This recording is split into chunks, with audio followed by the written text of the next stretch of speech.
Horoskopy pro dnešní den 14.12.2025. Beran. Osobní transformace pokračuje. Změna je jediná konstanta. Přijměte evoluci svého já. Každý den se stáváte lepší verzí sebe. Býk. Odpuštění rodičů dnes osvobozuje. Pochopte jejich lidskost. Vaše rodiče dělali, co uměli. Soucit léčí generační rány. Blíženci. Hudební nástroj dnes volá k hraní. Vyjádřete se skrze zvuk. Vaše kreativita má mnoho forem. Hudba je univerzálním jazykem. Rak. Odvaha čelit strachu vás osvobozuje. Nebojte se neznámého. Růst se děje mimo komfortní zónu. Jste silnější, než si myslíte. Lev.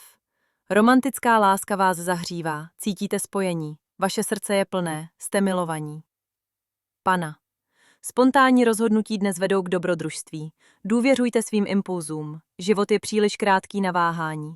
Vaše odvaha je obdivuhodná. Váhy. Kreativní flow je silný. Tvořte teď. Vaše inspirace je nekonečná. Jste v zóně. Štír.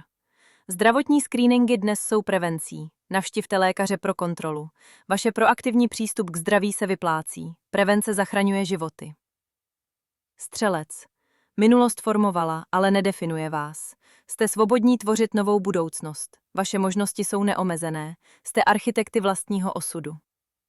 Kozoroch. Odpuštění je dar sobě. Pusťte minulost. Vaše přítomnost je čistá. Jste svobodní. Vodnář. Duchovní synchronicity jsou dnes časté. Všímejte si opakujících se čísel a symbolů.